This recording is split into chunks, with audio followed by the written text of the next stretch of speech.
حضور احمد مجتبی محمد مصطفیٰ ارواحنا فدا صلی اللہ تعالی علیہ وآلہ وصحبہ وبارک وسلم کی بارگاہ بے کس پناہ میں جس طریقے سے پڑھاؤں بلند آواز سے میرے ساتھ مل کر پڑھیں۔ الصلاۃ والسلام علیک یا رسول اللہ وعلی آلک واصحابک یا نبی اللہ۔ الصلاۃ والسلام علیک یا حبیب اللہ وعلی آلک واصحابک یا نور اللہ صلی اللہ تعالی علیہ وسلم۔ پارہائے صحف غنچہائے قدس، پارہائے صحف غنچہائے قدس، اہل بیت نبوت پہ لاکھوں سلام۔ آب تطہیر سے جس میں پودے جمے، آب تطہیر سے جس میں پودے جمے، اس ریاض نجابت پہ لاکھوں سلام۔ خون خیر الرسل سے ہیں جن کا خمیر، خون خیر الرسل سے ہیں جن کا خمیر، ان کی بےلوث طینت پہ لاکھوں سلام۔ سیدہ ظاہرہ طیبہ طاہرہ، سیدہ ظاہرہ طیبہ طاہرہ، جان احمد کی راحت پہ لاکھوں سلام۔ جس کا آنچل نہ دیکھا مہو مہر نے، جس کا آنچل نہ دیکھا مہو مہر نے، اس ردائے نزاہت پہ لاکھوں سلام۔ اور اصل نسل صفا وصل وجہ خدا، اصل نسل صفا وصل وجہ خدا، باب فضل ولایت پہ لاکھوں سلام، باب فضل ولایت پہ لاکھوں سلام۔ وہ حسن مجتبی سید الاسخیاء، راکب دوش عزت پہ لاکھوں سلام۔ وہ شہید بلا شاہ گلگوں قبا، بے کسے دشت غربت پہ لاکھوں سلام۔ آج کی یہ محفل روناہی کی سرزمین پر، جامعہ اسلامیہ روناہی کے بالکل قریب سے قریب تر بلکہ اس کے آنگن میں ہم سب جشن بلکہ شان پنجتن پاک کے عنوان کو لے کر یہاں پر موجود ہے۔ مجھ سے پیشتر یقیناً آپ نے بہت بڑے بڑے علماء، خطبہ اور دانشوروں کے خطابات بھی سماعت کر لیے ہیں، اور ساتھ ہی ساتھ ہمارے عزیز جناب قاری محمد علی فیضی صاحب اور عزیزم جناب احمد الفتاح صاحب، اور ساتھ ہی ساتھ اہل سنت کے عظیم نقیب حضرت حافظ و قاری کفیل انبر صاحب سے بھی، اور اخیر میں اب یہ اختتامی لمحات ہیں۔ وقت کافی زیادہ ہوا ہے اور عنوان بڑا وسیع ہے، شان پنجتن پاک، اس لیے کہ ان پنجتن میں ایک ہی شخصیت کی زندگی کو اگر بیان کی جائے تو لوگوں کی زندگیاں ختم ہو جائے، لیکن ان کی شان ختم نہیں ہو سکتی۔ ایک ہی ذات کو اگر بیان کیا جائے اور اس میں آپ نے پنجتن پاک 5 تن بیان کرنے ہیں، لیکن اللہ کی توفیق سے میں دعا کروں گا کہ اللہ رب العزت جو ہے وہ مجھے توفیق دے کہ میں آپ کے سامنے پنجتن پاک کی شان بیان کر سکوں، وقت میں برکت ہو۔ اسی مناسبت سے میں نے قرآن مقدس کی اس آیہ کریمہ سورۃ الاحزاب سے تلاوت کی ہے، جس کو اہل علم، اہل دانش، اہل عشق آیہ تطہیر کہتے ہیں، اور یہ خاصہ ہے اہل بیت نبوت کا کہ اللہ رب العزت نے ان کے لیے آیہ تطہیر بھی نازل فرمائی، ان کے لیے آیہ مودت بھی نازل فرمائی، اور ان کی محبت کو ہم پہ فرض کر دیا ہے۔ میرے پیارے آقا صلی اللہ علیہ وآلہ وسلم کے پیارے دیوانوں، یہ پنجتن کسے کہتے ہیں؟ پہلی بات تو آپ یاد رکھیں، اللہ اکبر، محبتوں کا معیار کیا ہے اور محبتوں کے اصول کیا ہے، اور پھر ساتھ یہ کہ جب تک محبتیں نہ ہو اس وقت تک کہ ایمان کا تصور نہیں ہو سکتا۔ اور جن کا ذکر لے کر ہم بیٹھے ہوئے ہیں یہ وہ لوگ ہیں جن کی محبت اصل ایمان ہے، جن کی محبت عین ایمان ہے، جن کی محبت دلوں کی زندگی ہے، جن کی محبت تقدیر کو سنوارنے کا ذریعہ ہے، جن کی محبت وہ ہے کہ اللہ کے رسول صلی اللہ علیہ وآلہ وسلم فرماتے ہیں، ترمذی شریف کی حدیث ہے، آقا ارشاد فرماتے ہیں کہ جو مجھ سے اور یہ سو رہا ہے اس سے اور فاطمہ سے، حسن و حسین سے، یعنی پنجتن سے محبت کرے گا، اللہ رب العزت جنت میں اس کو اس درجے میں رکھے گا جس درجے میں میں محمد رہوں گا۔ اندازہ فرمائیں جنت کے جس درجے میں مصطفیٰ جان رحمت ہوں گے، آقا فرماتے ہیں پنج تن سے محبت کرنے والے، مفہوم حدیث ہے پنج تن سے محبت کرنے والے، یہ پنج تن کون ہیں؟ ایک تن ہے محمد الرسول اللہ کا، ایک تن ہے علی مرتضیٰ کا، ایک تن ہے فاطمہ الزہرا کا، ایک تن ہے حسن مجتبیٰ کا، ایک تن ہے حسین شہید کربلا کا۔ جو ان سے محبت کرے گا آقا فرماتے ہیں کہ وہ جنت میں میرے ساتھ ہوگا، جنت میں میرے درجے میں ہوگا۔ اہل بیت سے محبت پر اگر کوئی اور صلہ نہ بھی دیا جاتا تو یہ کیا کم ہے کہ اللہ نے مصطفیٰ جان رحمت کا جنت میں پڑوس عطا فرمایا۔ سبحان اللہ، کتنی بڑی بات ہے، کتنا عظیم معاملہ ہے، ان کی شان کیا ہے۔ اس میں پہلا تن محمد الرسول اللہ کا، پہلی ذات مصطفیٰ جان رحمت صلی اللہ علیہ وآلہ وسلم کی۔ ہم اہل سنت کا عقیدہ یہ ہے حضور جیسا نہ کوئی تھا، نہ ہے، نہ ہو سکتا ہے۔ حضور علیہ السلام کی شان کوئی کیا بیان کرے۔ میرے امام کہتے ہیں سرور کہوں کہ مالکو مولا کہوں تجھے، سرور کہوں کہ مالکو مولا کہوں تجھے، باغ خلیل کا گل زیبا کہوں تجھے۔ روناہی والوں اور گرد و نواح سے آنے والوں، میں ہر دو جملے پہ یہ نہیں کہہ سکتا کہ بولو سبحان اللہ، میں تو آپ کے عشق پہ چھوڑتا ہوں کہ آپ حضور کا ذکر سن کر بھی چپ رہتے یا بولتے ہیں۔ ارے یہ تو وہ ذکر ہے جس پر کنکر بھی بول پڑتے ہیں۔ ہاں لیکن آدھی رات ہو جائے تو سنی تھکتا نہیں ہے، آدھی رات ہو جائے اس لیے کہ یہ وہ ذکر ہے جو تھکن اتار دیتا ہے۔ اندازہ فرمائے، امام کہتے سرور کہوں کہ مالک و مولا کہوں تجھے، باغ خلیل کا گل زیبا کہوں تجھے، حرمہ نصیب ہوں تجھے امید کے کہوں، جانے مراد، مراد نہیں فرمایا جانے مراد۔ مراد اور جانے مراد میں فرق ہے، اور کتنا بڑا فرق ہے، زمین اور آسمان سے بھی بڑا۔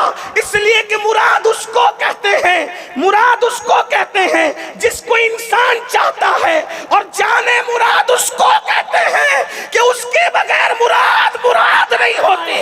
میرے امام کہتے ہیں جانے مراد ساری مرادوں کی جان ہے، اللہ اکبر، ساری مرادوں کی جان، جانے مراد۔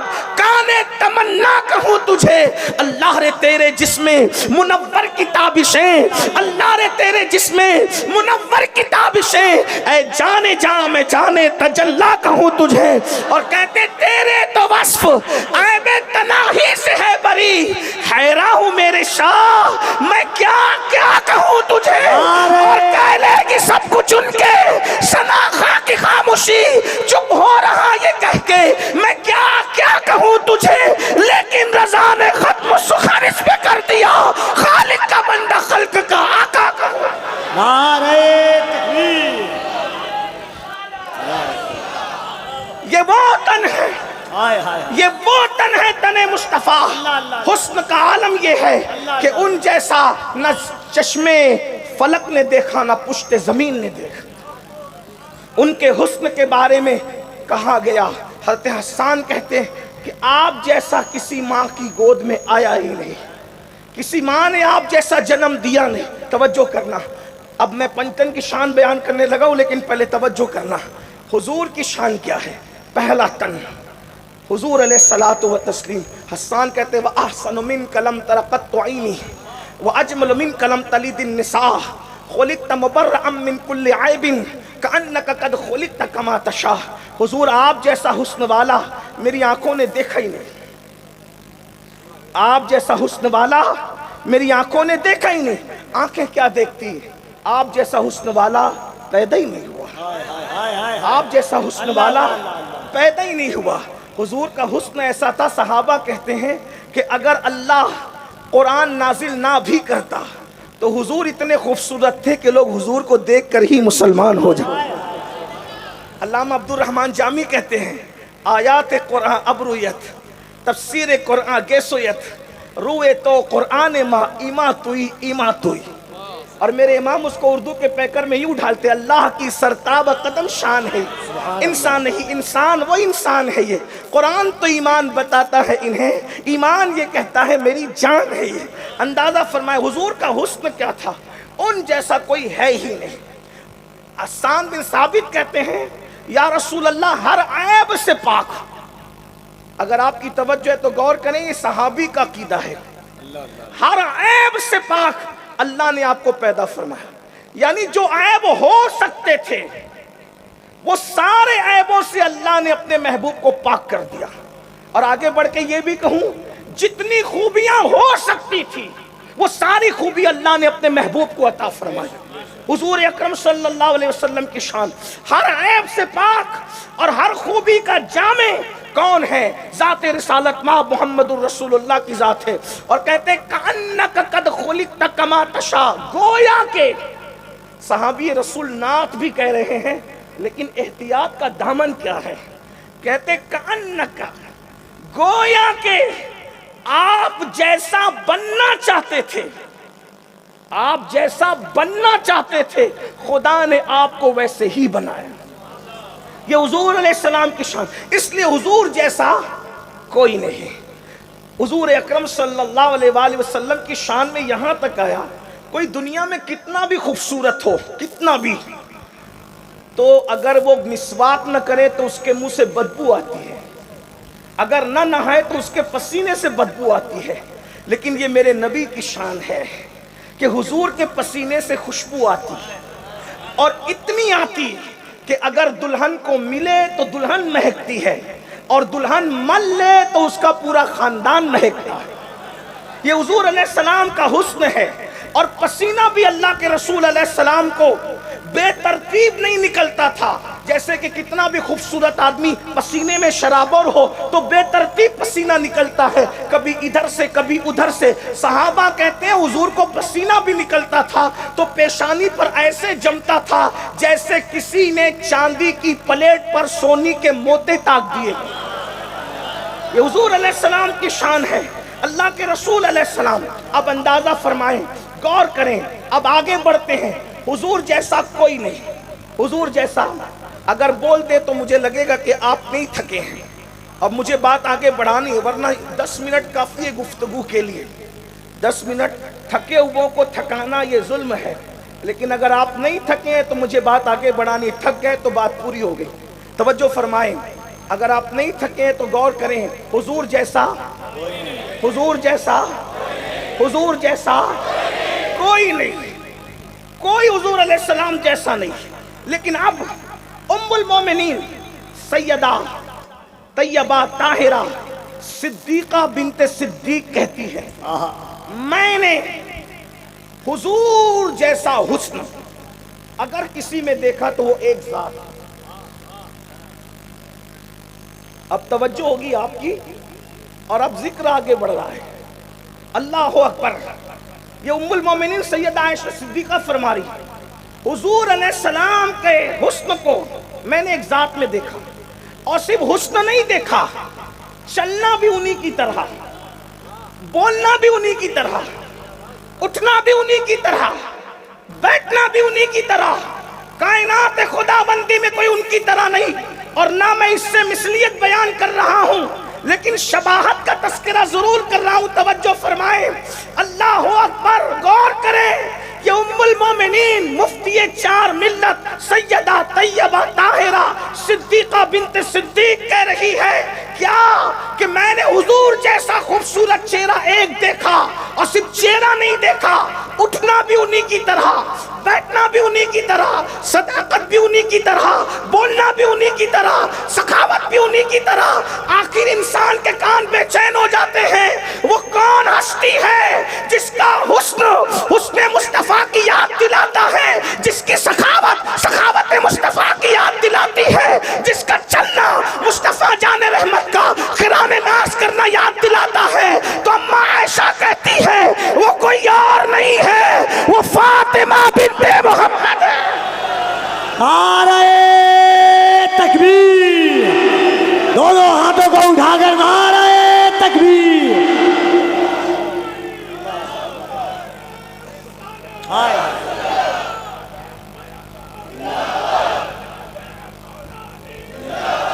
یہ حسنین کریمین کی امی ہے جو شبیہ مصطفیٰ ہے. شکل میں سخا و جود میں، شکل میں، سخا و جود میں باپ کی شبیہ ہے فاطمہ. ہائے ہائے شکل میں سخا و جود میں باپ کی کون فاطمہ الزہرا؟ مجھے عنوان دیا گیا پنجتن پاک. کون فاطمہ الزہرا؟ اگر میں یہ کہوں اس مجمع میں کہ فاطمہ الزہرا کا مرتبہ عرش کی طرح ہے تو بات کا حق ادا نہیں ہو، نہیں ادا ہو. منبر پر بہت بڑے بڑے علماء مفتیان کرام موجود ہیں، اور اگر علماء نہ بھی ہو تو منبر کا ایک تقدس ہے.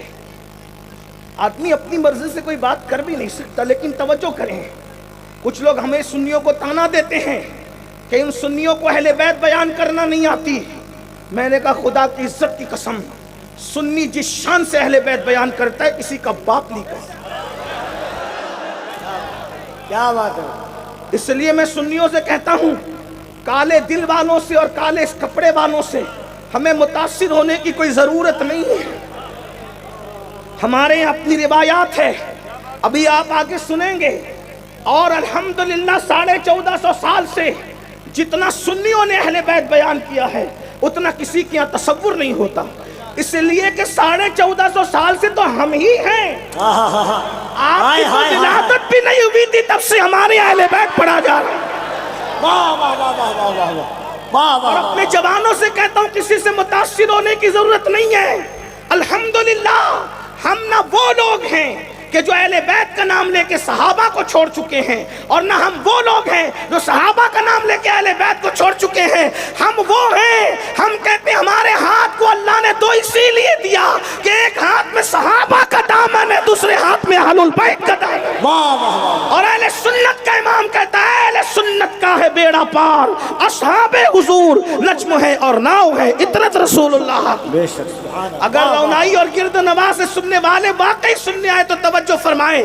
اگر میں یہ کہوں کہ سیدہ کا مرتبہ عرش کی طرح ہے تو بات کا حق ادا نہیں ہوتا، بات پوری نہیں ہوتی. پھر کہیں کیا اگر کہوں کہ کعبے کی طرح ہے تو بھی بات کا حق ادا نہیں ہوتا، بات پوری نہیں ہوتی. پھر اللہ اکبر یوں کہوں کہ سیدہ کا مرتبہ جنت کی طرح ہے تو بھی بات کا حق ادا نہیں ہوتا، بات پوری نہیں ہوتی. آپ کہیں گے کیوں پوری نہیں ہوتی؟ میں نے کہا اس لیے پوری نہیں ہوتی کہ ہم سنیوں کا عقیدہ ہے، ہمارا عقیدہ ہے، الحمدللہ ہمارا عقیدہ ہے کیا کہ رسول اللہ صلی اللہ علیہ وآلہ وسلم قبر انور میں آرام کر رہے ہیں. حضور علیہ السلام قبر انور میں آرام فرما رہے ہیں، اور قبر انور کی جو مٹی شریف حضور کے جسم سے لگی ہوئی ہے، حضور کی پشت انور سے، حضور کے بازو اقدس سے، حضور کے قدم ناز سے، اس مٹی کے بارے میں ہمارے بزرگوں نے لکھا.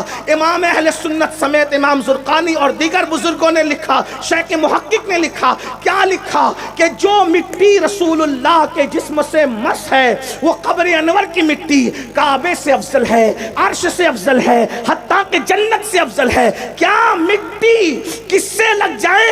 رسول اللہ کے جسم اطہر سے لگ جائے تو وہ کعبے، عرش اور جنت سے افضل ہو جاتی ہے.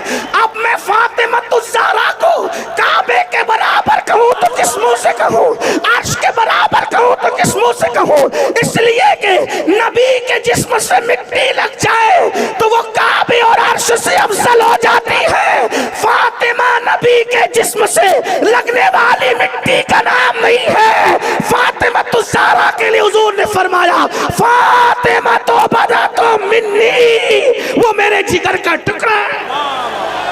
نعرہ تکبیر، دونوں ہاتھوں کو اٹھا کر نعرہ تکبیر، نعرہ رسالت، عظمت سیدہ زہرا مادر حسنین کریمین زندہ، لخت جگر مصطفیٰ زندہ، مخدوم کائنات زندہ. آج بہت تفصیل سے تو نہیں پڑھ سکوں گا لیکن ایک روایت آپ سماعت کر لیں. سنیو غور کرنا. اللہ اکبر. ہمارے یہاں قریب میں ایک بہت بڑی خانقاہ ہے آپ کے قریب میں جسے بیلگرام شریف کی خانقاہ کہتے ہیں. وہ خانقاہ اللہ اکبر بہت قدیم ہے، صدیوں پرانی خانقاہ ہے.